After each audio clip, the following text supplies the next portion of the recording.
I first met Catherine when I walked into a raucous meeting of the DC Now chapter. That was in the early 1970s. I remained a very active member of that chapter for about 8 years, and then I left Now for a number of very complex and interrelated reasons. And I never saw Catherine again until miraculously, a few months ago, she appeared in my life again. And so I'd like to introduce her to you by letting you know what she has done since I left the DC Now chapter. After she was president of that chapter, she became the managing director of the Living Stage Theater Company, which is an outreach program of Arena Stage. And she was there for a mere 14 years.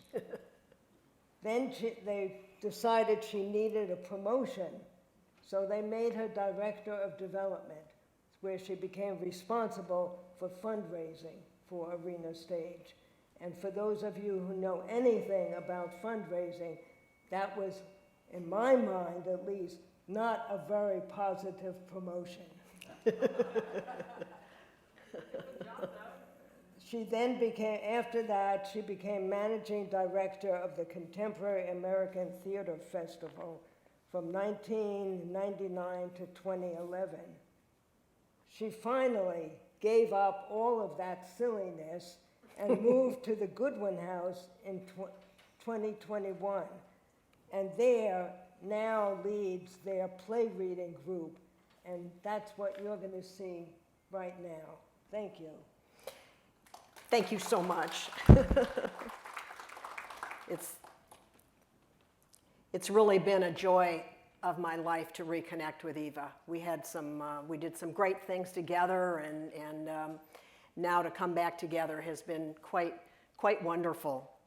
And we so appreciate that Eva has invited us to come and talk and show our play. Our playwriting group started about 2 years ago. We read plays, we don't act them out, we read plays together, and we have about 28 people that are active in our group. So we meet twice a month, and some people are the actors and some are the audience, and that's just been a great experience. In the middle of that, one day, one of the members of our club came up to me and said, you know, I think I could write a play. And I said, terrific, let's do it, that's great. And his name is Norman Hicks, and he's here. Norman, you want to just stand up a minute? So Norman gave me his script, which was just at the very beginning of it, and I gave him some advice and shared some ideas, which incidentally, his son, who is a playwright, had given him very similar advice. So I got some credibility because I was giving him the same advice that his son had.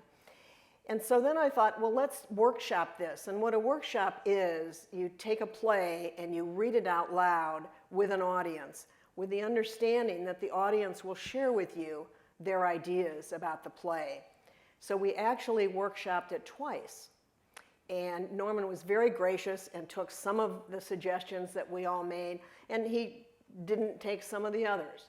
But he tightened up the script, and pretty soon we felt the play was really ready to do. And so we have had 2 performances of the Goodwin House play reading group of Norman's play, God's Waiting Room. We've had 2, and they've been very successful. So when I got kind of back into Eva's life and I was telling her about this, she said, well, I want to start a theater group here that is alternative voices, that, you know, in the future we'll kind of do plays that look at other voices that you may not always hear.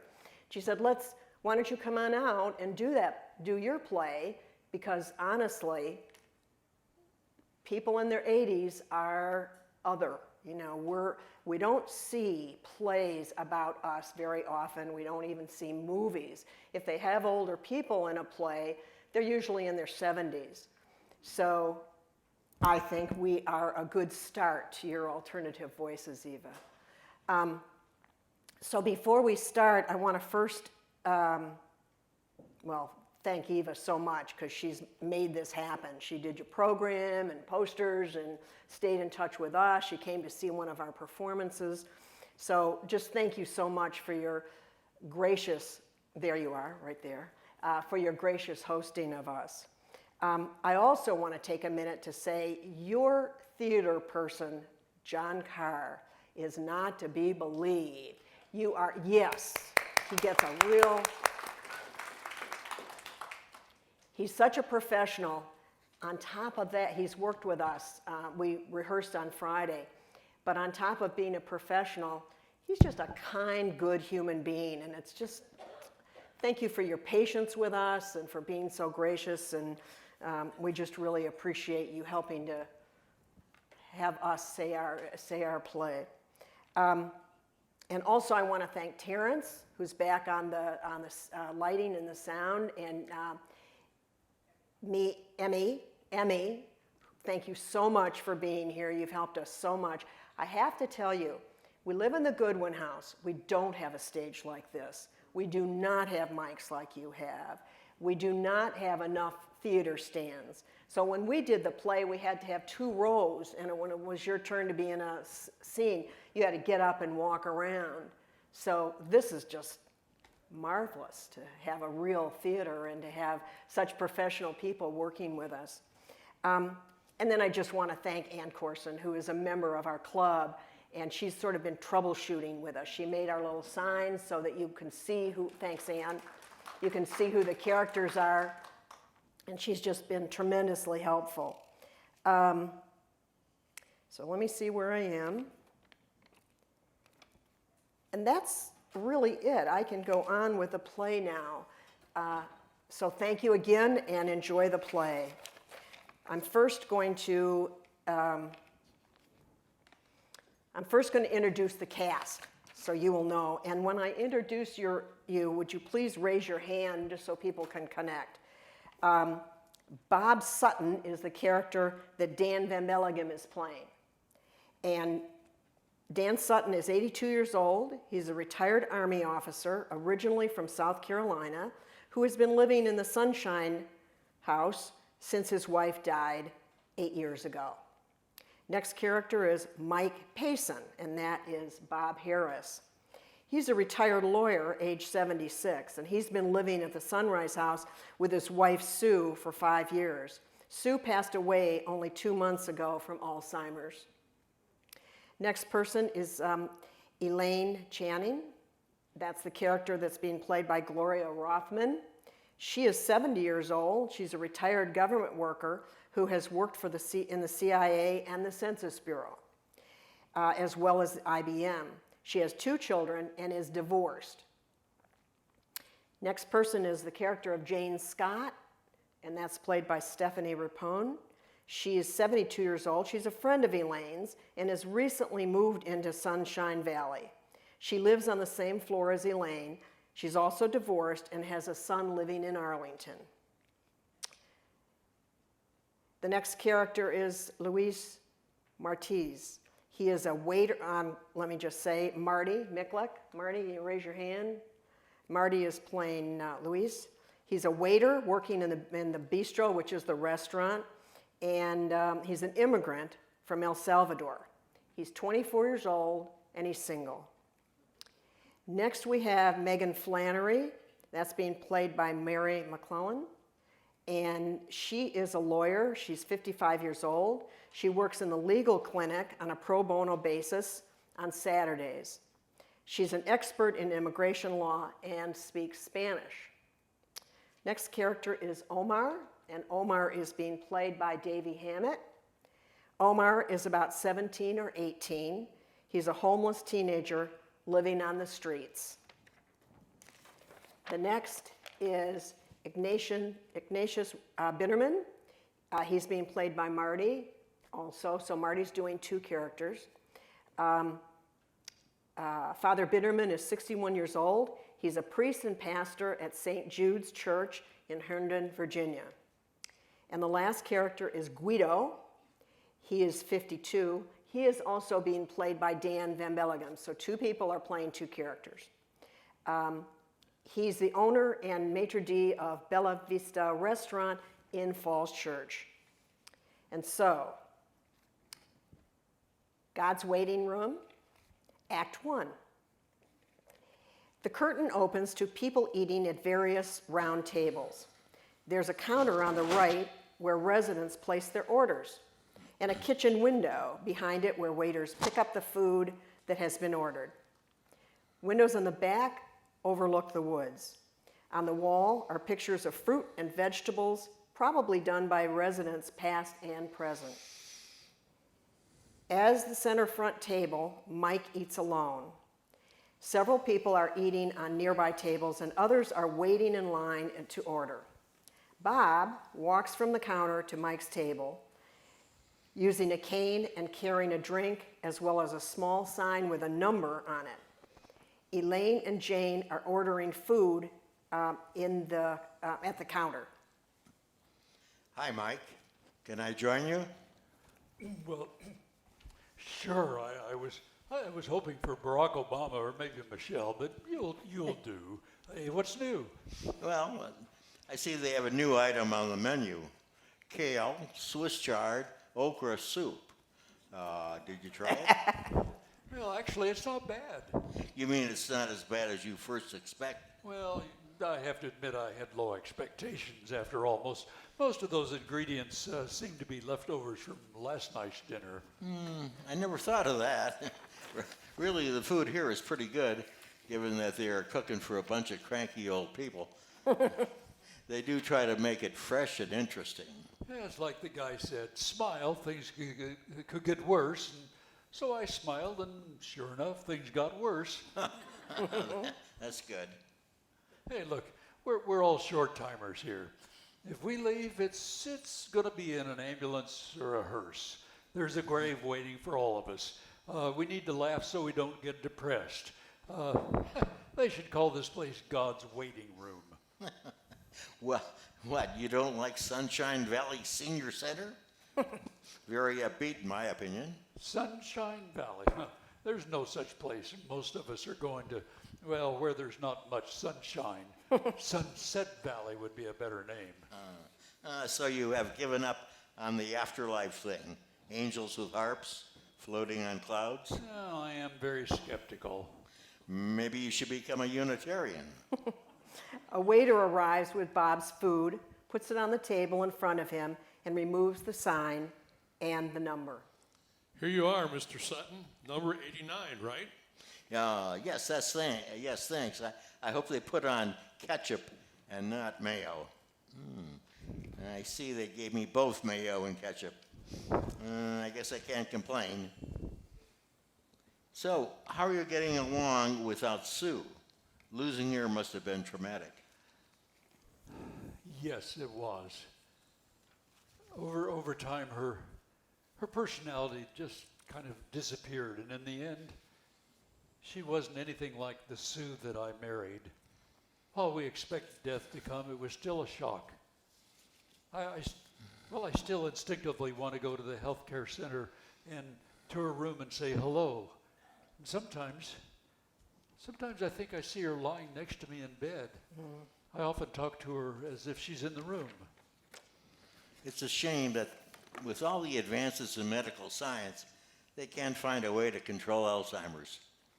Didn't I read something about some new drugs? Yes, but they're for people in early stages, and they only slow the progression of the disease.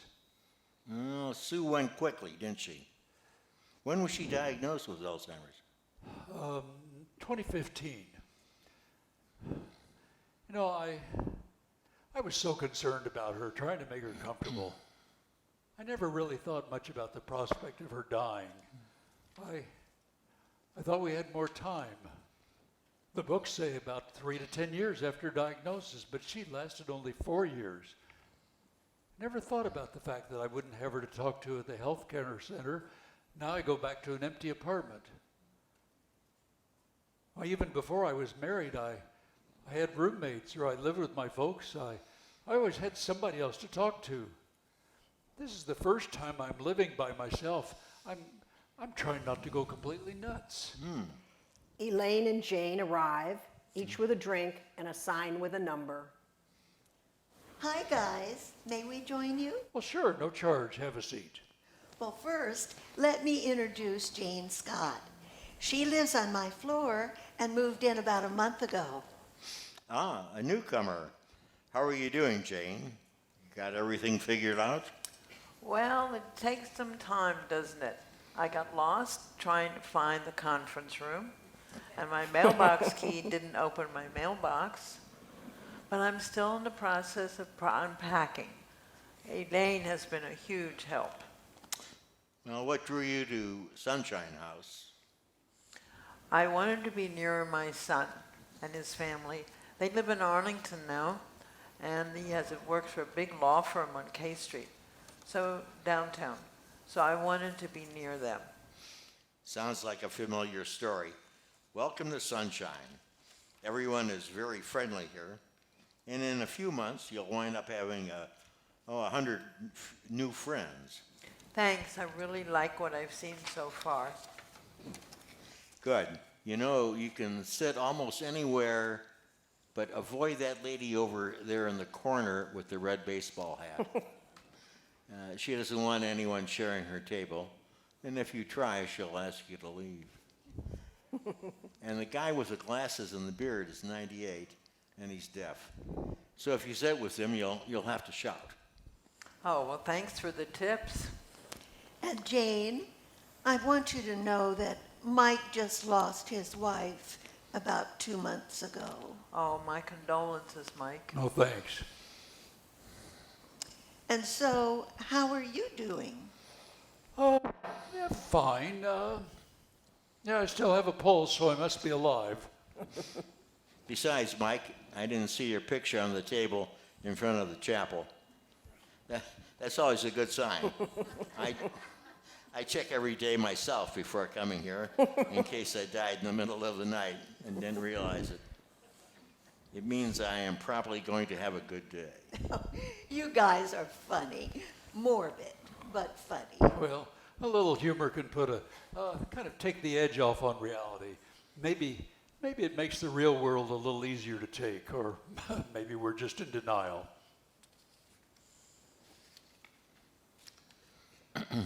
Luis speaks English with a moderate Latino accent. He's the waiter. Ms. Channing, you are number 34, right? And Miss Scott, you were 79. Hamburger medium rare, correct? Oh, wait. This is chicken. I ordered fish. Sorry, Miss Channing, I will take it back. Hold on a minute. The chicken is better than the fish. Maybe God is giving you a hint. Okay, I'll take the chicken, mostly because I don't want to wait any longer. And I don't really think God sends messages via the kitchen staff.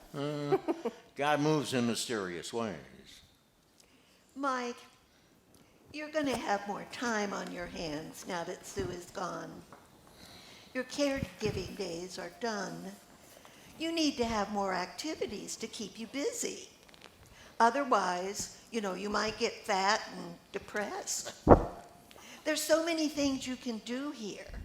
There's the art room, the chorale, exercise classes, book clubs, political discussion groups, just to mention a few. There's even a theater group. Maybe you have acting talent. Have you thought about getting a dog or a cat to keep you company? Wait, whoa, slow down, Elaine. I don't need 1,000 activities to take my mind off my situation. There are too many people here running ragged with this group or that, organizing discussions, sitting on committees, campaigning for worthy causes. Hey, look, I'm happy the way I am. I play poker on Thursday night, go to church on Sunday, play ping pong on Tuesdays. I have doctor appointments up the wazoo. What more do I need? Well, I agree with Elaine. This place has plenty of things to do if you want activities. It reminds me of a cruise ship that never leaves port. We have comfortable accommodations, pretty good food and activities galore. We take trips ashore for concerts, shopping, and ball games. And we have everything we could get on a cruise without the seasickness. But we know death is waiting for us around the corner. But when it comes, we are still shocked. True words. That reminds me, did you know that Dave Sienkiewicz passed away last night? I saw the ambulance and a fire truck pull up at around 8 o'clock. The entrance is right near my room, and I always see the lights. His picture's on the table by the chapel. It's strange, I had dinner with him 2 nights ago, and he seemed fine, although he did have a history of heart problems. That's too bad. I wonder how Amy is. I should go up and see her after lunch. It's like being in the military and you are in battle. Guys are falling all around you. Guys you knew and palled around with. You wonder, when will it happen to you? I had a drill sergeant when I was in basic training. He was with Patton all through World War II. He would say, when they fire the bullet with your name on it, there's nothing you can do to escape. What you have to watch out for are those that are marked with, to whom it may concern. Well, I'm done with lunch, and I'm going up to see Amy. Jane, why don't you come up with me? She lives on our floor, and it would be a good chance for you to meet another neighbor.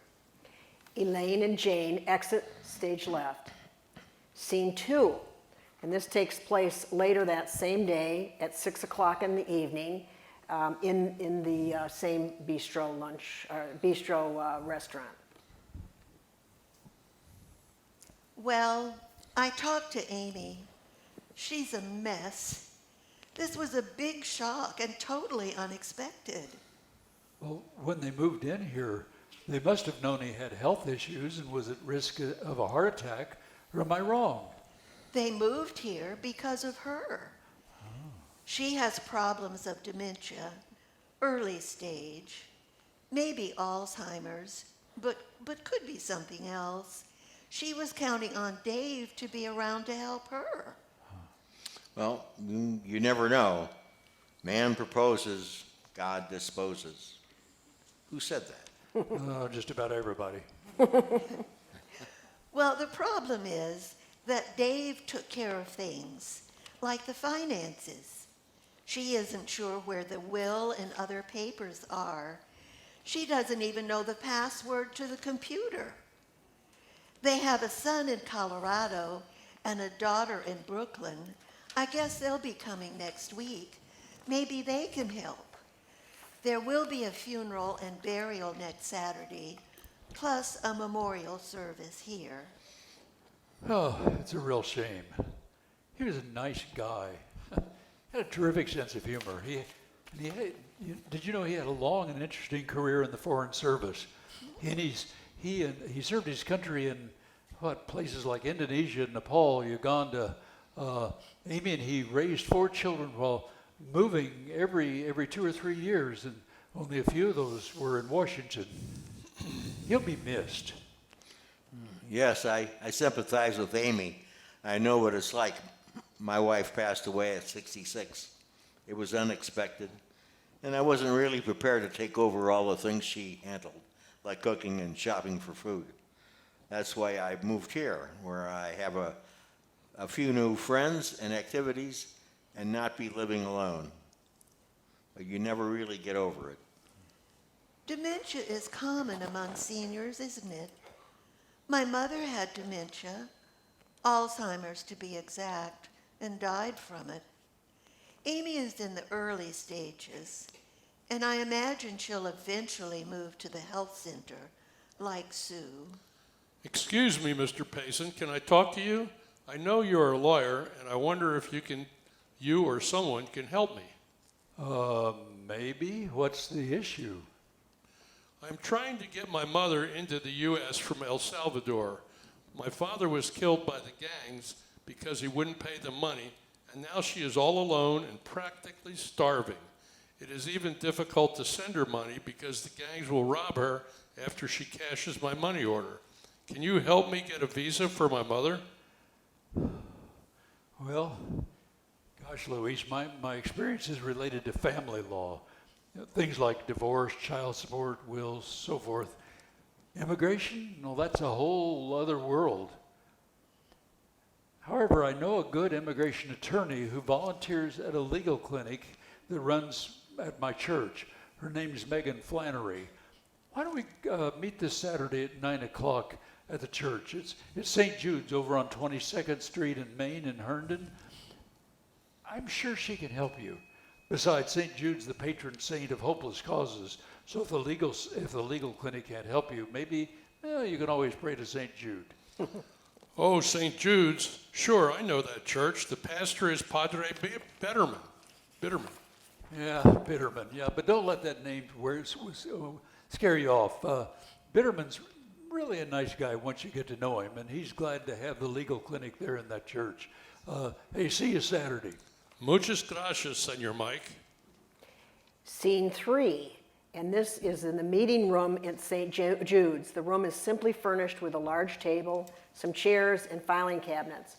Piles of church bulletins on the corner, and there is a picture of the Pope on the wall. Mike and Luis enter the room, and Mike introduces Luis. Megan, it's good to see you again. It's been a while. I'd like you to meet Luis Martinez, who works at Sunshine Valley, where I live. Luis, Megan's the immigration attorney I was telling you about. Nice to meet you, Louis. Have a seat. How can I help you? Thank you, Miss Flannery. Well, my family is poor and struggles working on a small farm in El Salvador. There's always threats from the gangs who take our money and try to make young men like me join them. I left home several years ago and tried to enter the U.S. by wading across the Rio Grande. I got across the river, but then I had to walk a long way through the desert. We didn't have enough water and our shoes wore out, and we got caught by the Border Patrol. They sent me back to Mexico. Did you stay in Mexico? No, I go back home, but then I tried again a few years later. The second time was better. My father was killed by a gang who claimed that he had money hidden somewhere. I had proof of his death because of the local newspaper story, and I have scars because of the beatings by one of the gangs. So I went back across the border, crossed over legally, and applied for asylum. Then, after a long process of interviews and waiting, a church group in Laredo helped me with the asylum application. But I had to wait 6 months before I can even apply for a work permit. Yes, it takes a long time. While I waiting, I had to work illegally just to survive. It was hard work.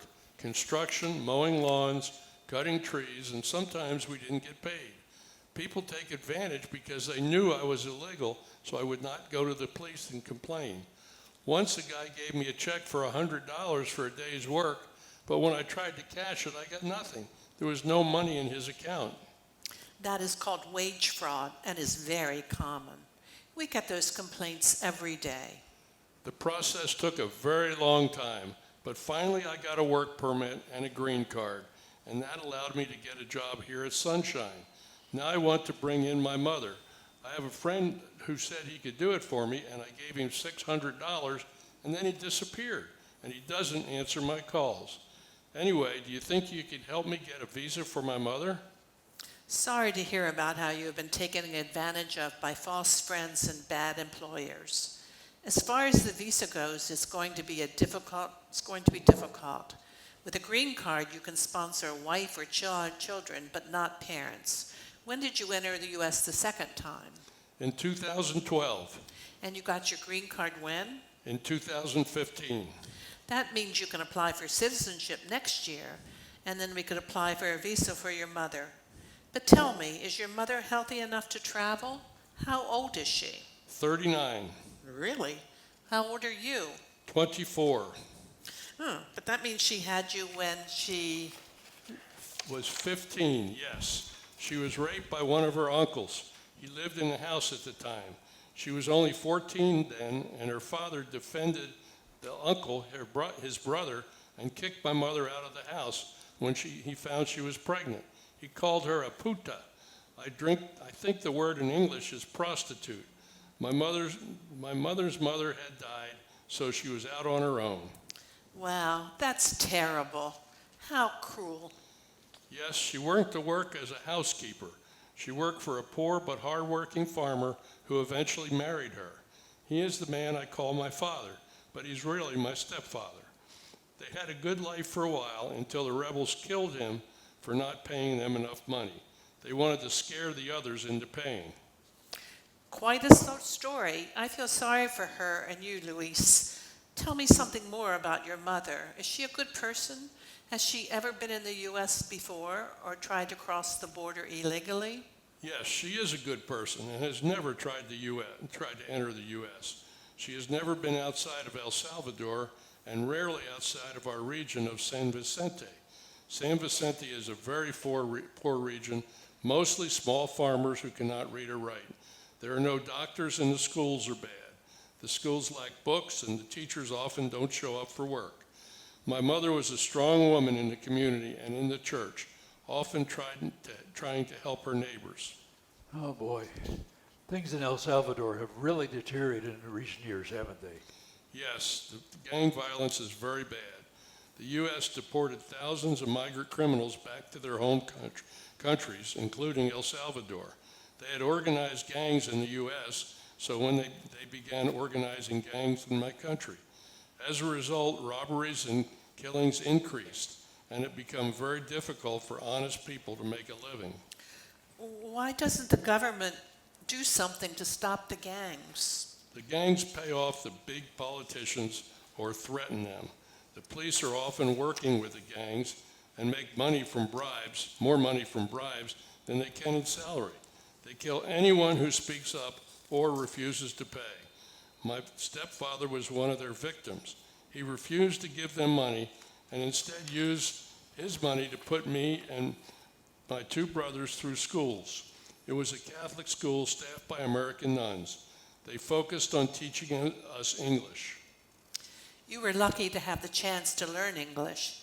Many people with green cards never learn English, and they are at a big disadvantage. Yes, I know. My English got better once I came to the U.S., but I still make mistakes. After my stepfather was killed, my mother was afraid to leave the house. She became much less involved in the community. The farm is being rented out, but the people often don't pay the rent, so her situation is difficult. Well, the problem is you need to be a citizen to bring in your parents. When did you obtain your green card exactly? In January 2015. That means you'll be eligible for citizenship in January 2020 on the fifth year anniversary of your green card. Then once you are a citizen, we can file an application for a visa for your mom. Well, that sounds okay. What do I do next? Well, I'll send you a copy of Form N-400, which has to be filled out. Do the best you can, and then come back next week, and we can go over it. I'll also need copies of your passport, your green card, and you'll need to get fingerprinted. How long until I receive an answer? It could take up to 6 to 8 months, maybe a year. They will call you for an interview, and then if all goes well, you'll be scheduled for your swearing in. Gracias, thanks. Luis gets up from the table and prepares to leave. Good, see you then. Ciao, Luis. And don't worry, it may take some time, but we'll be successful in the end. Luis exits. Mike starts to go, but Megan asks him to stay. Mike, can you stay a minute? As you know, we're always on the lookout for volunteer lawyers. Now that you don't have to worry about Sue, you must have free time. Why don't you consider joining us? We often have cases involving family law issues that you could deal with. Child support, divorce, even wills and estates. You would have a chance to help people who can't afford a lawyer and have major legal problems. You could do something good for poor people and keep busy at the same time. What do you say? Well, how much work is it? I left my practice, a few years ago. I'm a little rusty. It's just as much work as you want. We promise people advice, but don't represent them in court. Some people need to know if they need a lawyer and who we would recommend. Some want to know if the advice they have been gotten from lawyers is correct. In some cases, they're being ripped off or the lawyer's taken their money and disappeared. Then we help them file a complaint with the Bar Association. In some cases, people don't really have a case or they think a lawyer can solve their problem with some miracle.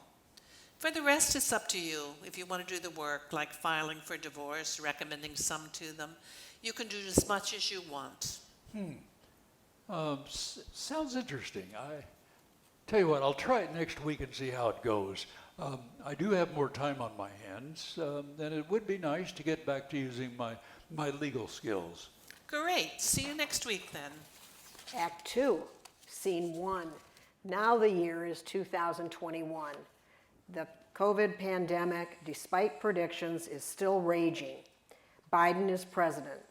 Biden's promise of more liberal immigration rules has encouraged a large influx of migrants on the border. At the bistro again, Elaine meets with Jane. They both get coffee and sit down. They wear masks, which they remove to drink and eat. It's good to see you. We sort of lost touch during the lockdown, didn't we? Yes, and I was sick for a while. I with COVID, and I had to go to the hospital for a week. Oh, how are you now? Okay? Any long-term effects? Well, I still haven't gotten my sense of smell or taste back. But other than that, I'm fine. Well, that's good. I've been lucky so far and haven't gotten it. That's good. Things have really changed, haven't they? Who would have thought we would be doing virtual meetings via Zoom and wearing masks and worried about social distancing? Yes, and I've walked right past people that I've known because I didn't recognize them with their mask on. It's amazing how many people now are working here from home. Some office buildings are practically empty. And it's a big problem for the bistro. They can't seem to keep people after they train them. People are reluctant to work close to others, and I don't blame them. Yes, I agree. Things have really changed. I wonder if we'll ever go back for the way we were pre-COVID. Ah, the good old days of 2019. But on another subject, I see you often eating with Mike Pyson. What is going on with that? Well, yes. Mike works as a volunteer lawyer at the legal clinic at the Catholic Church in Herndon. He asked me to come and volunteer since I know Spanish, and it seems that many clients are not fluent in English. So I help, mostly translating. I must say, I enjoy working with him. Yes, and he's quite good looking and has really nice hair. Yes, he's charming. And when he asks me questions, he's interested in my answers. Sometimes we just sit and talk. I'm learning a lot about law, the legal profession, and him. All quite interesting. Well, don't get carried away. The other night, he was having dinner with Margaret. Oh, well, we don't have any kind of commitment. But did they seem happy? Yes, quite. Oh, Oh. Well, frankly, we've never really discussed our relationship, and I'm not really sure what he thinks about me. Plus, I'm not sure myself what I want. I went through one messy divorce, and I don't want another. Mike talks a lot about Sue, his first wife, and I think he may not really be ready for a relationship with another woman. How long has it been since she passed away? About 2 years. Well, in my opinion, he should be ready to move on. Well, good. I'll tell him that. Well, he must be getting tired of living alone by now, don't you think? Well, there are lots of people living alone in this place, so it's not so unusual. I mean, look at you and me. Well, I don't know about you, but I don't like it. Well, fine, but don't start making eyes at Mike. He's mine for now. I thought you said there was no commitment. Sounds to me you were jealous of competition. Actually, he's pretty nice. I wonder if he's free for dinner tonight. Jane, Ooh. you wouldn't, would you? Oh, relax. I was just joking. Look, I have to run to my Pilates class, and then we're going to do this again next week, right? Sounds good. I'll call you to set it up. They both leave the bistro. Scene 2. This scene takes place on a street in downtown Herndon. It is a cold day in January despite global warming. Mike is walking back from the local drugstore with a bag of purchases, headed back to his work at the legal clinic in St. Jude's Church. Mike walks from stage left to stage right, and as he walks along, he sees a young man, Omar. Omar is leaning over a trash can, picking through the garbage. The man, Omar, is probably in his late teens, dressed in jeans. He seems to be opening and examining small bags, looking for something. After opening the bags, he carefully puts them back in the trash can. Mike realizes he is searching for food. He continues walking, and the man moves to the next trash can and continues his quest, moving towards stage left. Mike passes him, and then stops to watch. The man seems to be having no luck finding food. Mike continues on towards the church, and as he reaches the end of the stage, he looks back. He turns and retraces his steps to where the man is working on his third trash can. He speaks to the man. Hey, what are you looking for? Food. I haven't eaten for a while. Well, why are you looking for food? Don't you have family, a place to live? I was living with my mom, but she got a new boyfriend who she likes better than me. The boyfriend doesn't want me in the house. You mean your own mother kicked you out into the street? Yes, my own mother. I couldn't believe it. Now there are tears streaming down his face. Isn't there a homeless shelter here in Herndon where you could go? They said they had no room. Well, I thought that when it was cold like this, they had to take anybody at least for a meal and a place to sleep overnight. Those shelters are dangerous places. They rob your stuff, they drink and do drugs. But the overnight program wouldn't be permanent. You could try it once and see. It's got to be better than sleeping outside. It's going to be really cold tonight. You know, a fellow froze to death here in Herndon a while back, sleeping outside. That's why the county built this shelter. When they reach capacity, they set up sleeping areas in various churches, and volunteers bring in food. Maybe I will give it a try. Hey, what's your name? Omar, And how old are you? 18. Hey, look, here's $20. Promise me you'll go to the shelter. Okay. Thanks for the money. This is the same day at St. Jude's Church meeting room. The legal clinic is just winding up, and the last client is left. Mike, Megan, and Elaine are chatting about their day, and Father Bitterman comes into the room. Well, another good day. 12 clients, 2 divorces, 1 child support, 1 will, 6 immigrations, and what were those last 2 cases about? Elaine, you talked with them. What'd they want? Well, when I asked the first woman what kind of problem she had, she described in considerable detail the pain in the back which went down her leg. And I had to explain to her that we were not a medical clinic, but a legal clinic. I sent her over to the hospital emergency room. The problem is that in Spanish, the term clínica legal could be interpreted to mean that the clinic is legal, not a clinic dispensing free legal advice. Poor woman. I hope she gets help.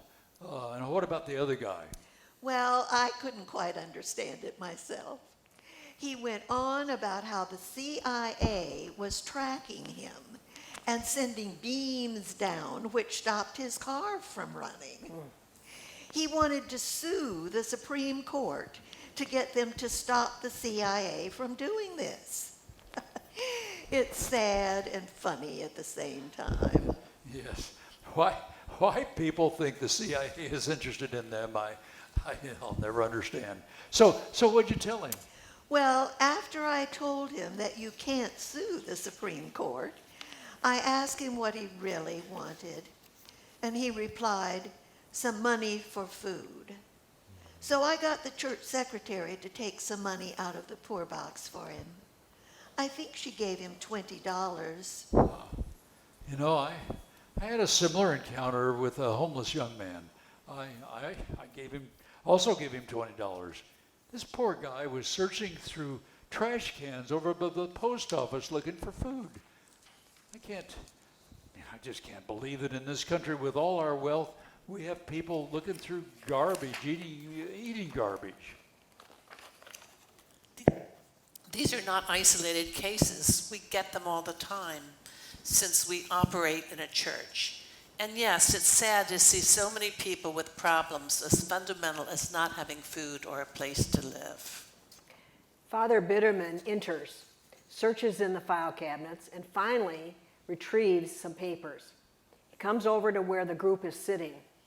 Hello, everyone. How's it going? We're doing well, thanks. Do you have time for a chat? Well, if it doesn't take too long, I'm working on my homily for tomorrow. I did want to talk to you about the legal clinic anyway. Oh, is something wrong? Here, have a seat.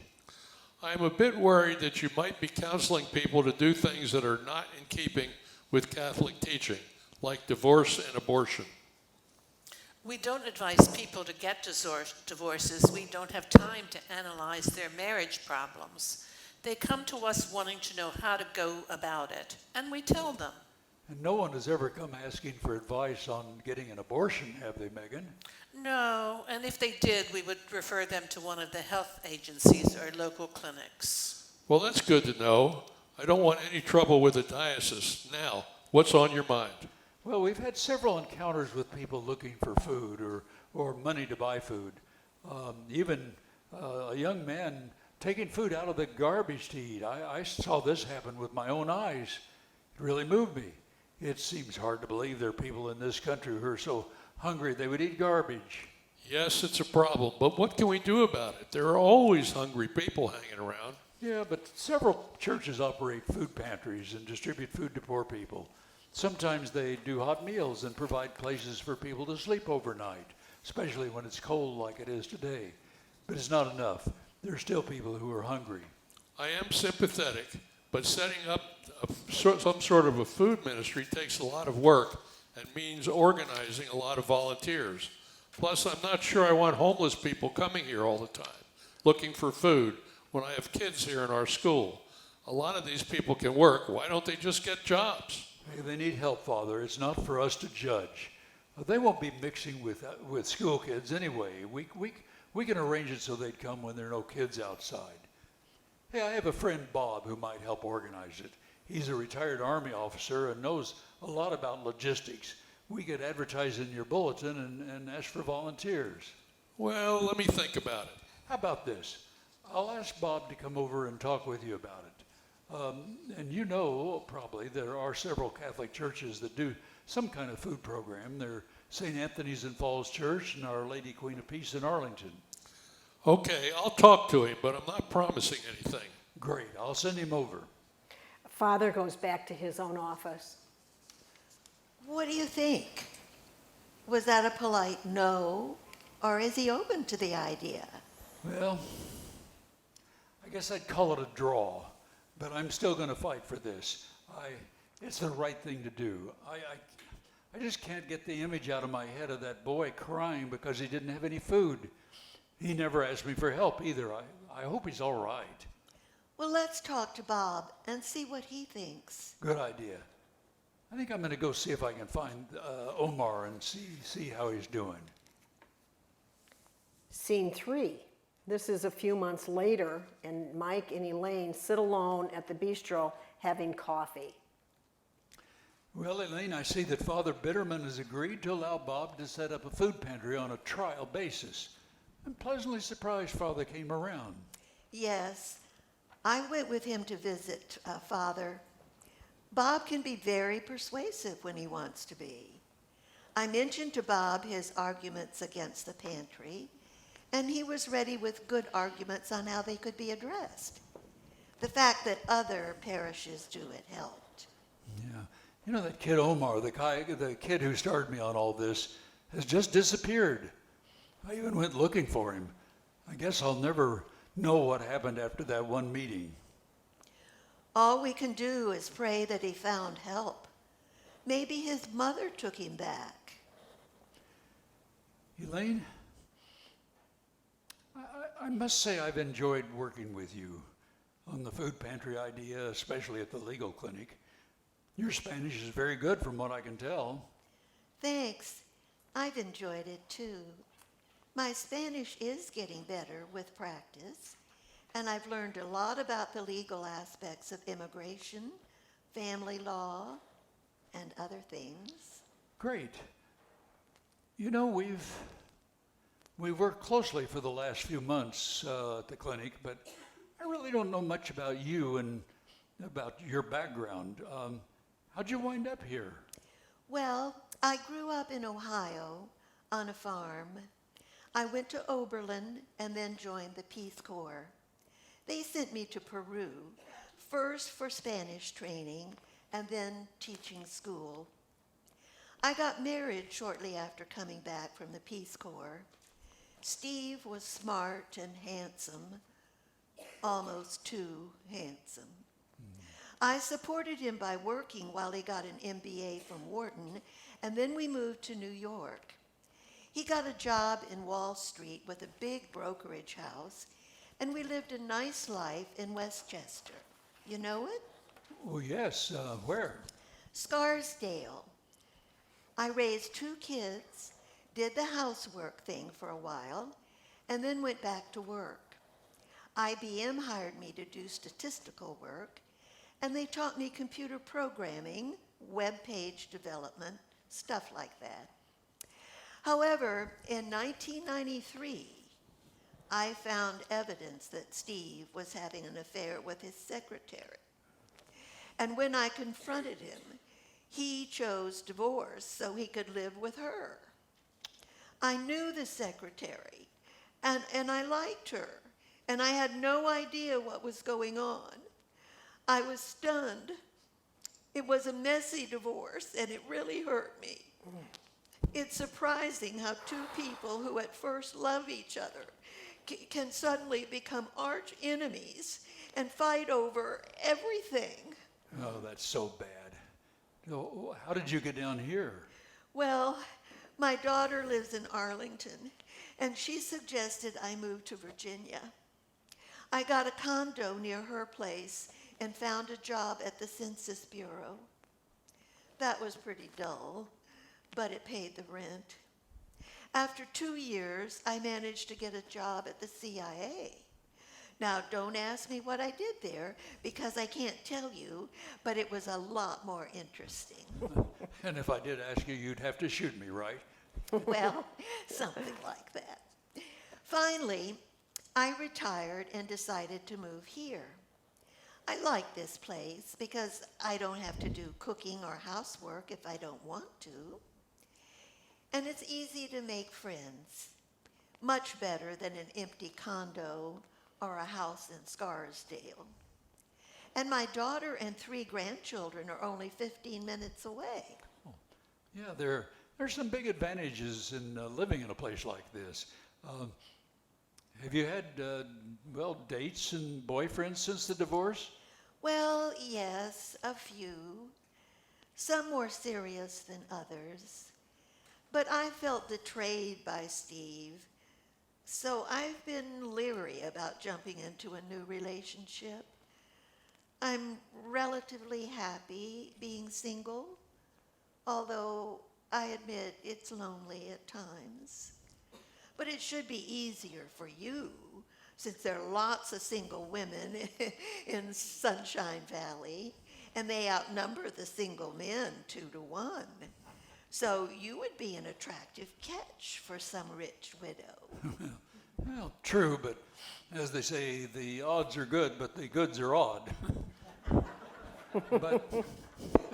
But the men in this place aren't exactly the cream of the crop either.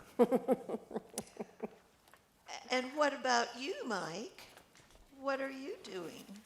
Well, I'm muddling along. I miss Sue immensely. I thought I was ready for her death, but it still came as a big blow. I thought we had more time. Yes. And have you adjusted to living by yourself? Well, yes and no. The worst thing is going back to an empty apartment full of memories and having no one to share things with or talk to.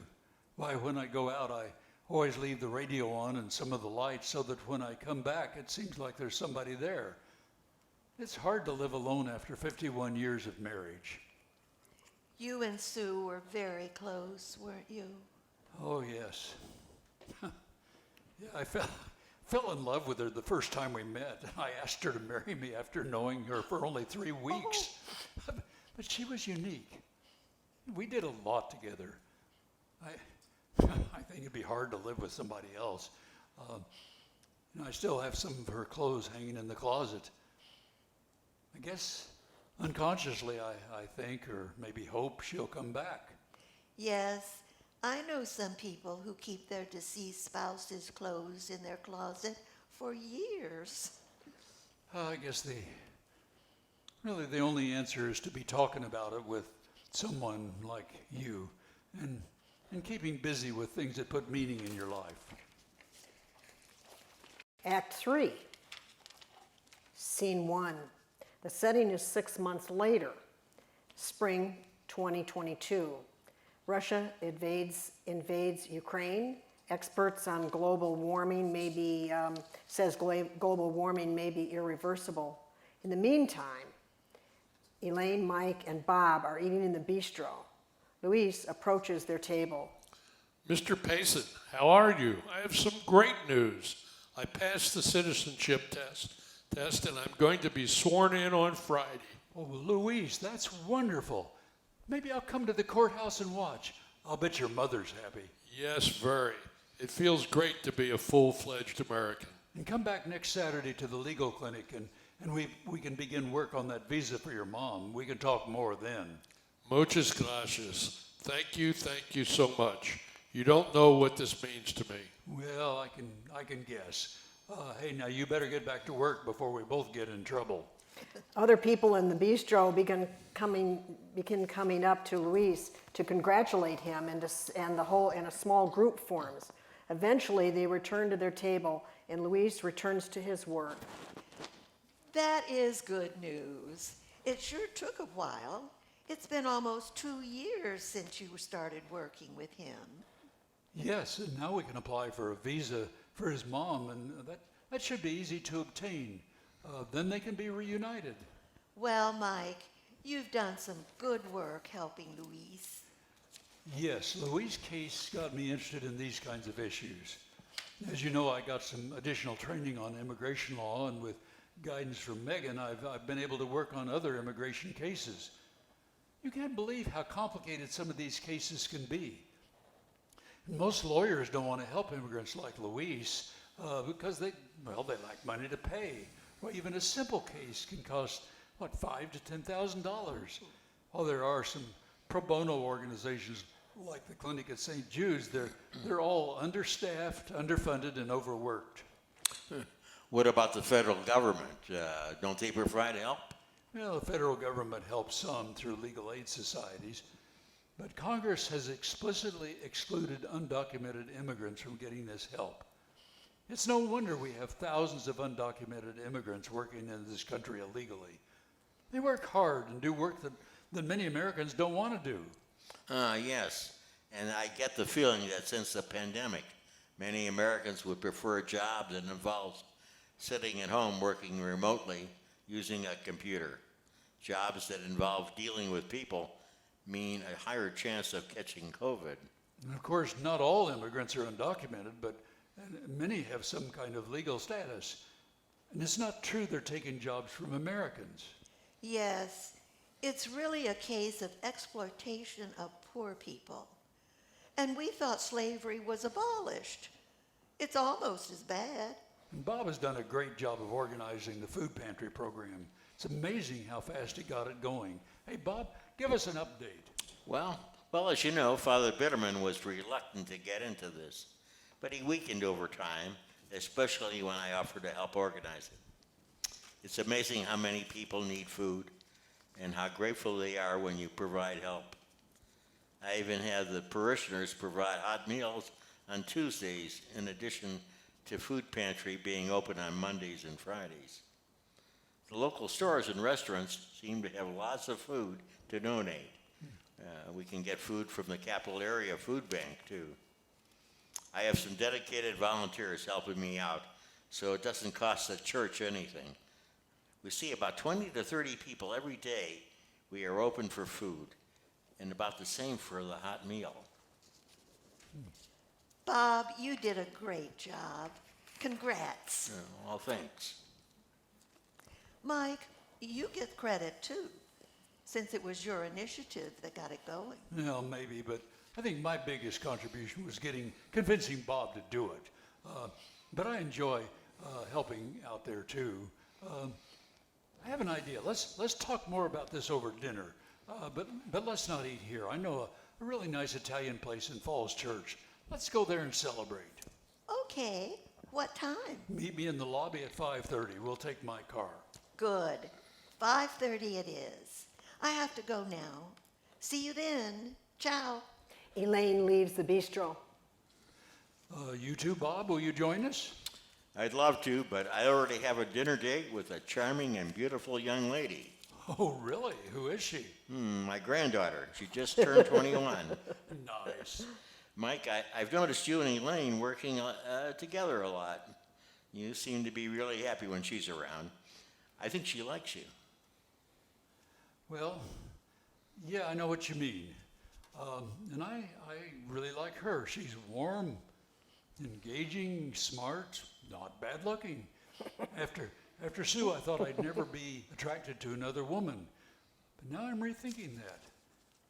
But I wonder if I'd feel disloyal to Sue if I started dating Elaine.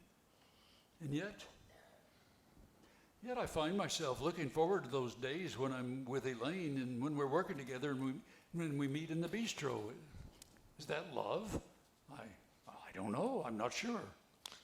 Well, look, Mike, Sue passed away over 2 years ago. You did the right thing by her, and I'm sure she would want you to be happy. I'm no expert, but I would say follow your instincts. I think you can have room in your heart for both Sue's memory and Elaine's love. That's a really nice way of putting it. Remember, we don't have much time here. The man who runs this waiting room might call your number any time now. It's just like the bistro. We don't know when our number is going to be served, and we're not sure what we're going to get when it is. So enjoy what time you have while you can. Well, thank you, Uncle Bob, for the advice. I have an idea. Maybe you should write a column for the Washington Post. Yeah, maybe. Scene 2. Mike and Elaine enter the Bella Vista restaurant in Falls Church, a small place, red checkered tablecloths. The waiters are mostly Italians, and the music in the background is a mix of Italian crooners, such as Frank Sinatra, Tony Bennett, and Dean Martin. The lovely odor of garlic and oregano is noticeable. Murals painted on the walls are scenes of Italy and probably done by the owner's daughter. The owner and the maitre d', Guido, is a middle-aged Italian man who has clearly benefited from good Italian cooking. He stands on the right hand at the podium near the door. He greets Mike and Elaine as they enter the door from the right. Good evening. Do you have reservations? Well, I had reservations, but I came anyway. Mr. Payson, you never get tired of that old joke. And you never get tired of setting it up for me. And who might this pretty lady be? Well, Guido, this is Elaine. She lives at Sunshine like me and works at the legal clinic. Elaine, meet Guido. But watch out, he's a suave Italian. Guido, Elaine. Nice to meet you. I take it that Mike has been here before, right? Yes, several times, but not much lately. Glad to see you both. Okay for you two? The best table in the house. Now, what he means is that it's a table that's not under the air conditioner, it's not next to the kitchen, and has a clean tablecloth. Mike, always with the jokes. Elaine, how do you put up with him? Well, Guido, I love a man with a sense of humor. Guido shows Mike and Elaine to a table, and they sit down. Guido hands them a menus. I recommend the veal parmigiana. It's very good here, with a side of spaghetti and a green salad. Sounds good to me. And how about some wine? Sure, as long as it's not Chianti. Fine. Hey, Guido, how about a bottle of your Montepulciano? Do you still have it? Yes, we do. I will bring it right over. And I will put your food order into the kitchen. Mario will take care of you from here on. Enjoy. My, you sure do know your Italian wines. Well, Sue and I spend a lot of time in Tuscany. We both love the food, the people, the climate. I particularly enjoyed their wine, but they seem like they always taste better in Italy than when they're shipped here. Mario, the waiter, comes back with the wine and pours 2 glasses. At the same time, we hear Dean Martin singing, "It's Now or Never." And when Frank Sinatra, then he sings, "The Way You Look Tonight." As they drink their wine and wait for their food, Mike addresses Elaine. Elaine, you asked me how I was adjusting to single life. These 2 activities, the legal clinic and the food pantry, have been a great blessing. It's a great feeling to know that you've helped people in need, but best of all, this helps me keep my mind off things. These are activities that get me out of Sunshine Valley and back into the real world. I remember you told me several times that you didn't need activities to keep you busy.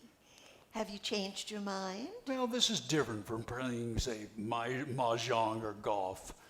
I feel like I'm doing something to help my fellow man.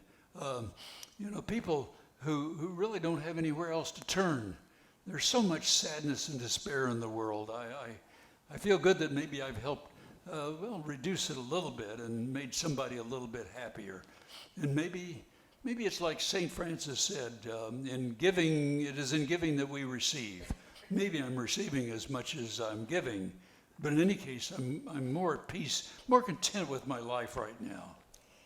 You know that the famous prayer of St. Francis was not written by St. Francis?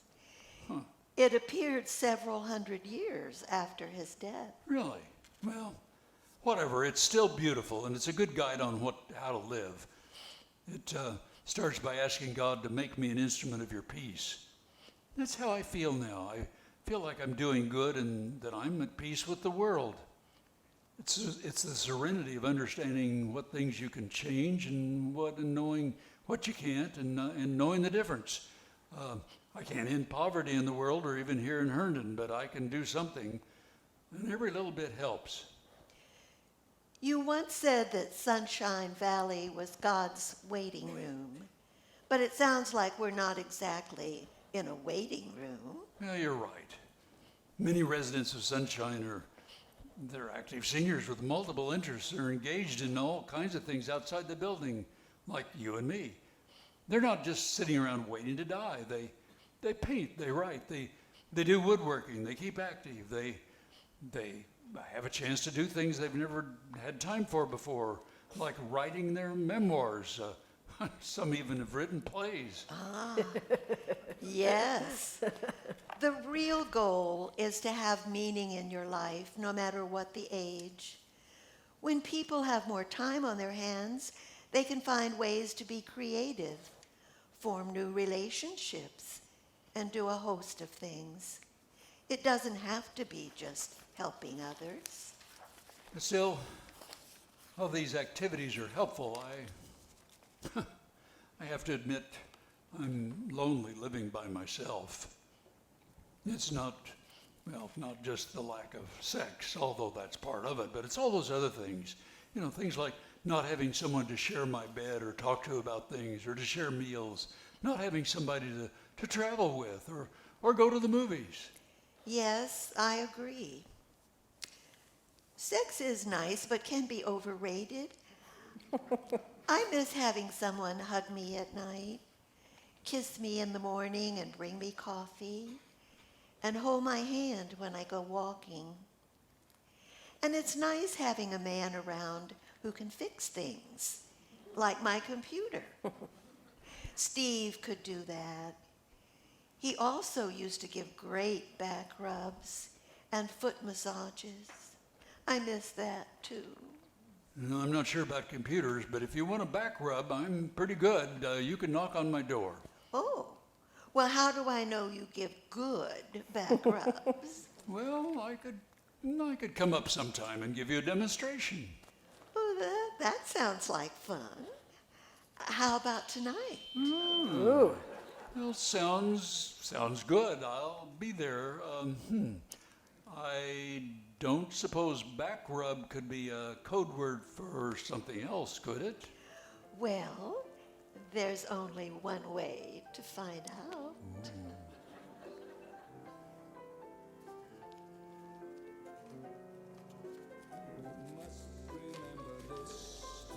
A kiss is still a kiss. A Sigh, just a sigh. The fundamental things of life as time goes by. And when Two lovers move, they still say I love you. on That you can rely. No matter what the future brings.